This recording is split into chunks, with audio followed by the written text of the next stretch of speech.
Hello everyone, this is Evan Abrams, and today we're going to talk about managing your colors. I get a fair number of questions about color management in After Effects, so I thought I would take some time to talk about what color management is, why it's important, and how we might apply it in some of our workflows. We're going to talk about some fairly nerdy, high-level stuff here, but I hope I'm able to simplify it and help make sense of what is admittedly a very confusing topic. And hopefully, I managed to run the gamut on this colorful topic. And since that's a very bad series of puns, let's get started.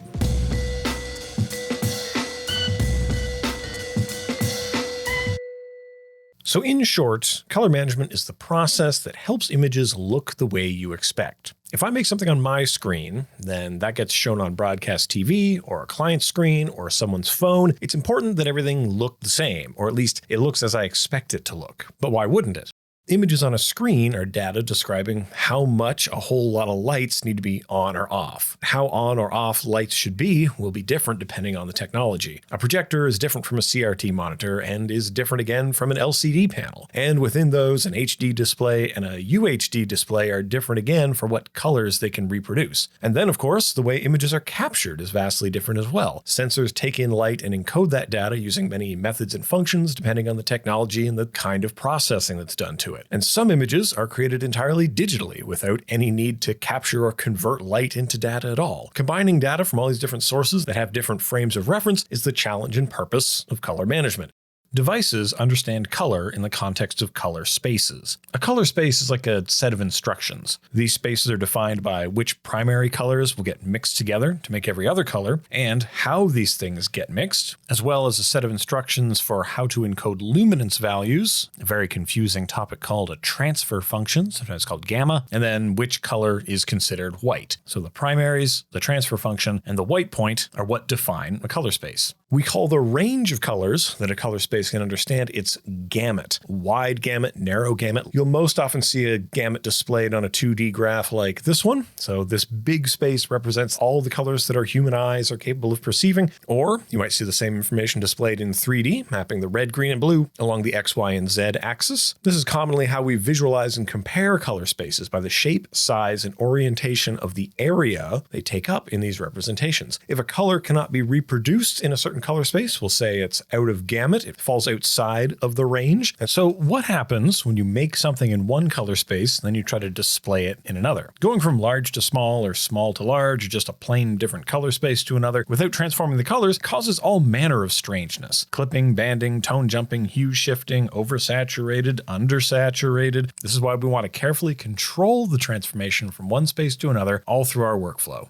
Even in a very basic video project, I want to show you where these transformations happen. So first, visible light is transformed into data to capture footage in a certain color space. Then to work with it, maybe it gets converted by our editing app. But for us to even see it, that data has to be transformed by our operating system and then transformed back into light by our display. And then our brain transforms that light into an image. But even in the simple single source flow chart, you can see we still have many transformations of color to manage. So then what happens when you have multiple sources of footage? We got archival, HDR, standard def, all of that coming together. So that's a bunch of transformations that would have to happen. And then how about some collaborators? Maybe there's another editor involved. Maybe there's a compositor involved. Even if we're just opening up other apps, those need to manipulate the footage, and we have to manage what color spaces they're working in. It's important to ensure that everyone is seeing the same results so that we can compare and collaborate. And then how about needing to actually render off a project that will be played somewhere else? Not all encoding formats store color profile information, and many assume the color profile of where it's going to get played back. And then at the end of all this is the highly subjective human eyes and brains with their own limits and differences. Even the environment we view something in is going to impact how it looks or how we perceive it. So I hope this kind of makes the case for why we need to manage color, why we need to manage these transformations of color data.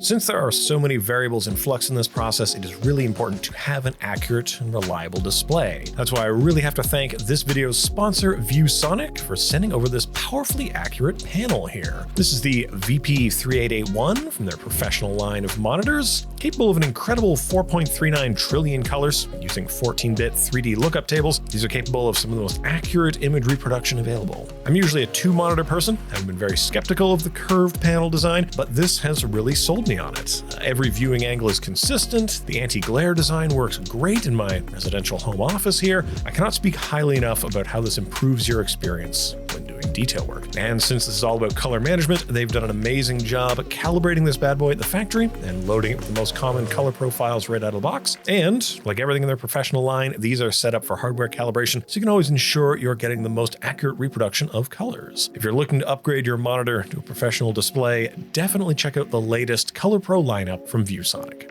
We should talk about a few common spaces you're going to encounter. The first is the sRGB space, and we start here because this is the standard and assumed color space of most digital images you're going to encounter. On the chart here, you can see that its gamut takes up only a fraction of the colors we can perceive. And while you're looking at some of them right now on your screen, you probably don't feel like there's some missing. Most consumer electronics, cameras, displays, scanners all claim to operate in the sRGB color space. I say claim because many of them are not calibrated to the actual standard. But if you work and conform things to an sRGB color space, you can be reasonably assured that what you're looking at is the same thing someone else is going to be looking at when they play back your work on the internet. Very similar to the sRGB, in fact almost visually identical, is the Rec. 709 color space. This is the standard space used by HD TVs. Notice that the triangle in the chart is literally an overlap of the sRGB one. That's because they use the same primaries. But where they differ is in something called the transfer function, or gamma. When we go to use the footage, knowing that curve on which things have been encoded will let us decode it correctly. So when we say RGB and Rec. 709 standards have different transfer functions, we're talking about this curve of remapping luminance values. And it's critical to understand that different standards have different curves depending on their intended use, display, and function. But now we're going to make a jump into something that was not developed during the 90s, and we're going to talk about ACEs. And while this is a more comprehensive system, a lot of the excitement around it comes from the size of its color space. ACEs aims to capture and reproduce all of the color information that the eye can perceive. As you can see, the gamut for all these ACEs color spaces are quite large. So if you work in an ACEs color space, there are all these different colors out here in the much wider gamut that you can enjoy working in. This also means that you keep more of the information that the audience will see, even if you're going to ultimately export for narrower gamut displays and playback areas. There's an effort and a trend to adopt ACEs across digital video production, so this is certainly something you want to keep an eye on. But there are many more. How about Rec. 2020, the color space of ultra high definition television with a higher dynamic range and a wider gamut for color? Or maybe a DCI-P3, which is used for digital movie projection in America. Maybe Adobe RGB, the wide gamut space used most commonly in print application. And there are many, many more. I would encourage you to know the standard of whatever footage you are working with when you capture, and the standard of where things are going to be displayed, because those are key components to managing your colors. That's a lot of theory, but it's important to know as we apply that knowledge into After Effects. If we want to use color management in After Effects, meaning we're going to override the default assumptions of the app, we first need to turn that on at the project level. You can access the color settings here in the Color tab. Pay close attention to what After Effects is telling you in this window as well.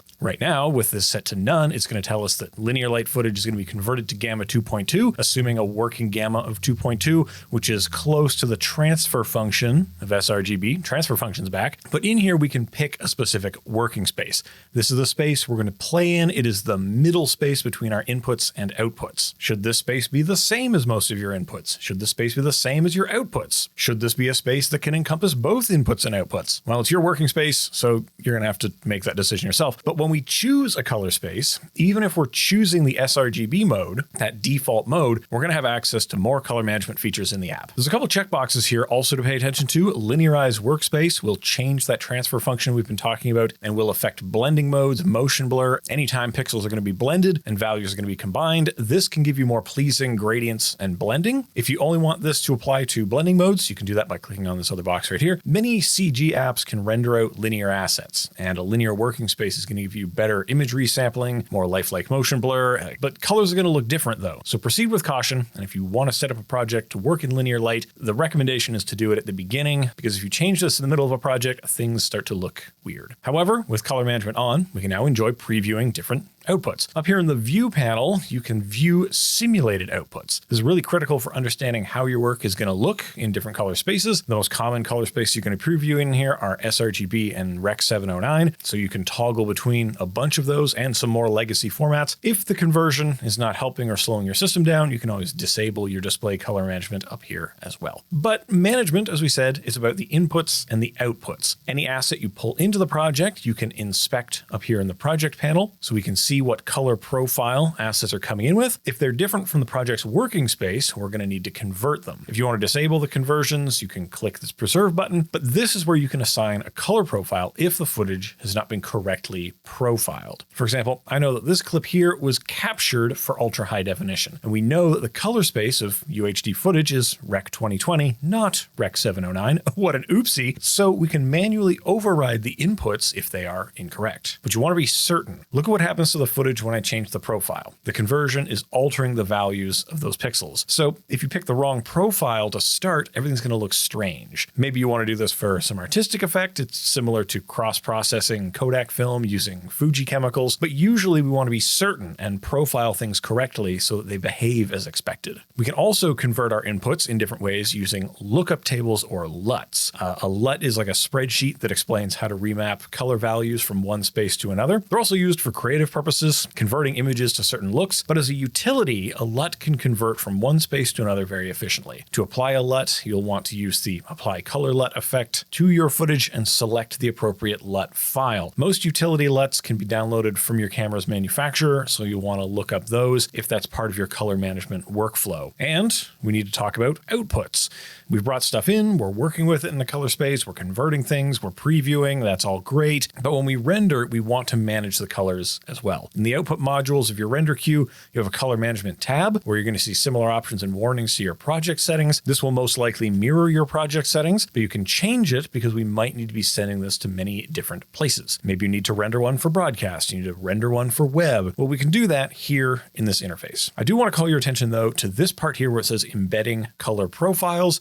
Not all formats can embed a color profile. For example, a PNG sequence can, but an MOV out of the render queue cannot. So that's color profile information attached to the file itself so that other systems can then read what profile to expect the data to be in. Now, as for what is best or what is most appropriate to your project, that's going to be really subjective and likely require more specific research. But I hope that this has given you an introduction to the basic kind of ins and outs, all the buttons and levers you can pull to get you managing your colors. Well, thank you so much for watching. If you enjoy learning about this kind of thing, motion design, After Effects, high level, big time nerding out about color standards, you'll want to subscribe to this channel and turn on notifications so you don't miss any upcoming tutorials. If you have any questions about color spaces, if you have questions about color standards, all this kind of color management stuff, I've put a bunch of links in the description, so hopefully that can help you out with some further reading. It is a constantly evolving, changing space, so there's a lot to know. If you like this kind of thing, but longer and live and with a lot less structure, find me on Twitch and Behance for live sessions, and get at me on Twitter and Instagram if you have any questions or requests for topics to cover on here. I'm at EC Abrams everywhere you look on the internet. Thanks again for watching. Until next time, stay creative, be kind to each other, and I'll see you in the next video.